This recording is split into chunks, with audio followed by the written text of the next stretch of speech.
ਲੋਕ ਸਭਾ ਮੈਂਬਰ ਮਨੀਸ਼ ਤਿਵਾੜੀ ਦੀ ਕਿਤਾਬ ਪਿਛਲੇ 20 ਸਾਲਾਂ ਦੌਰਾਨ 10 ਵੱਡੇ ਸਵਾਲ ਦਾ ਅੱਜ ਰਿਲੀਜ਼ ਸਮਾਗਮ ਹੋਇਆ, ਜਿਸ ਵਿੱਚ ਦੇਸ਼ ਦੀ ਅੰਦਰੂਨੀ ਸੁਰੱਖਿਆ ਬਾਰੇ ਚਰਚਾ ਕੀਤੀ ਗਈ। ਸਮਾਗਮ ਤੋਂ ਬਾਅਦ ਪੱਤਰਕਾਰਾਂ ਨਾਲ ਗੱਲਬਾਤ ਕਰਦਿਆਂ ਮਨੀਸ਼ ਤਿਵਾੜੀ ਨੇ ਕਿਹਾ ਕਿ ਜੋ ਸਿਆਸੀ ਪਾਰਟੀਆਂ ਦੇ ਆਗੂ ਫਿਰਕੂ ਬਿਆਨਬਾਜ਼ੀ ਕਰਦੇ ਹਨ, ਉਸ ਨਾਲ ਵੀ ਦੇਸ਼ ਦੀ ਅੰਦਰੂਨੀ ਸੁਰੱਖਿਆ ਨੂੰ ਖਤਰਾ ਪੈਦਾ ਹੋ ਜਾਂਦਾ ਹੈ। ਸਾਰੀਆਂ ਸਿਆਸੀ ਪਾਰਟੀਆਂ ਨੂੰ ਦੇਸ਼ ਦੀ ਸੁਰੱਖਿਆ ਦੇ ਮੱਦੇਨਜ਼ਰ सारे मतभेद भुला के एक सोच तहत ही चलना चाहिए है। सर, पंजाब के अंदर अगर इलेक्शन सर पर हैं और लगातार पंजाब कांग्रेस के अंदर एक के बाद एक नेता छोड़कर बीजेपी में शामिल हो रहे हैं, क्या आपका रिएक्शन सर इसके ऊपर?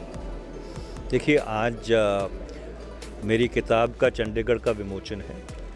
आज समय नहीं है कि राजनीतिक सवालों के जवाब दिए जाएं। वो सवाल जो आप रोज़ करते हैं और मैं 364 दिन जवाब देता हूँ, वो सारे सवाल कल उनका जवाब देंगे। अगर आज कोई किताब के ऊपर सवाल हो तो मैं उसका जवाब दे दूँगा। 26/11 पे there is a lot of controversy. You had already mentioned and everybody was appreciating here the way you have come out of politics. Also, you said that there was not reaction by the government which was expected. So how do you see this? Well, I think I have explained that at great length in my book. There's nothing more that I have to add to it. The book speaks for itself. We came to 26/11 because we were on the receiving end of unremitting terror from Pakistan for 8 years. After we won the Kargil war in 1999, you had the IC-814 hijack, you had the attack on the Jammu Kashmir Assembly, you had the attack on the Parliament of India. You had then, of course, during Operation Parakram, the attack on the Kaluchuk military base, and you had a spate of bombings across the country.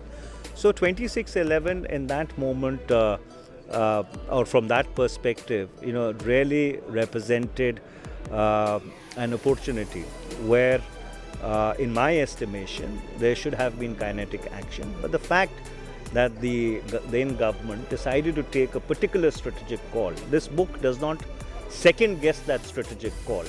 This book only deals with what were the fallouts of that strategic call.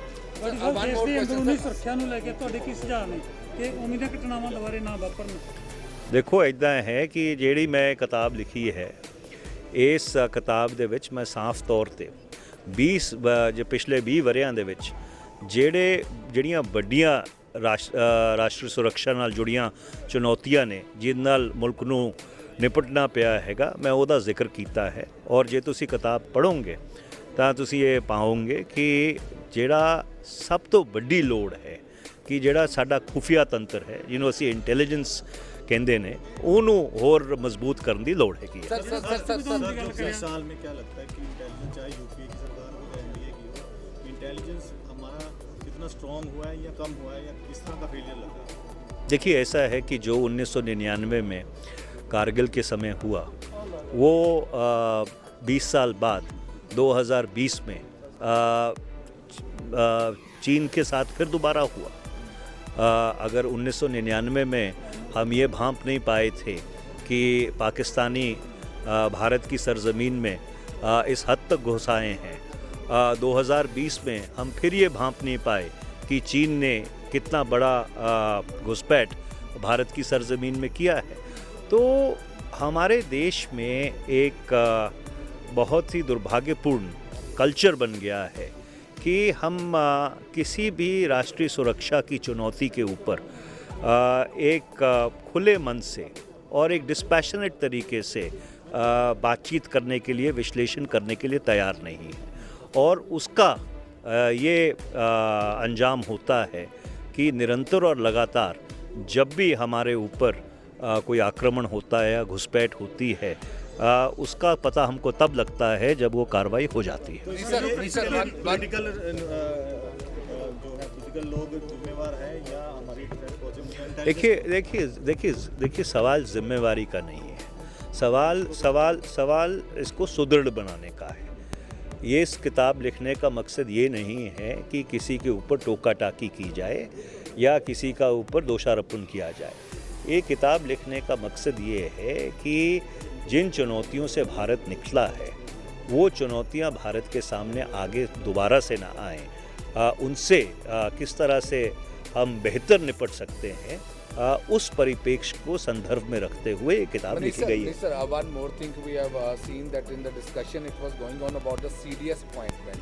UPI did not go for that appointment. So how do you see that? Do you think that it was not a right decision because General VP Malik has already said there was a demand and it was required at that time? Well, you are absolutely correct. The Kargil Review Committee had recommended the appointment of a CDS.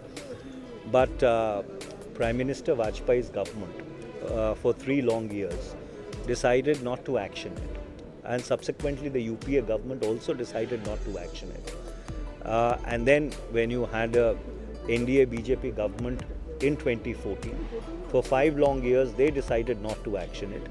It is only when the NDA BJP got elected for the second time that they decided to appoint a CDS, who unfortunately we lost in an air crash. So therefore, the institution of the CDS and the impact that it will have, both in terms of the military hierarchy and the relationship with the civilian dispensation, is an evolving situation, and therefore this evolving situation, which will ultimately lead to the stability of this institution, is something which will have to be watched carefully. Sir जो कट्टरवादी सोच वाले जो बयानबाजी होती है अभी जो हालात है अभी सरकार चाहे एनडीए में चल रही है, क्या लगता है कि देश अभी भी सुरक्षित है या अभी भी कमियां हैं? देखिए, ऐसा है कि भारत के सामने जो चुनौती है, चाहे वो पाकिस्तान से हो, जो चुनौती निरंतर और लगातार 1971 से चल रही है, या जो चीन की चुनौती है, इसके प्रति हमको बहुत ही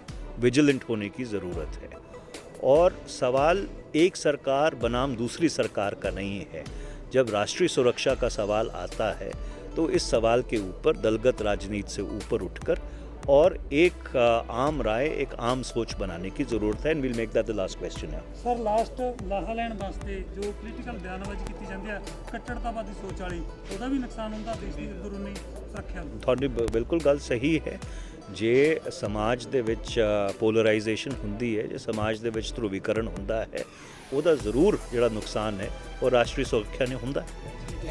प्रॉपर्टी बेचने और खरीदने के लिए संपर्क करें फेयर डील प्रॉपर्टीज।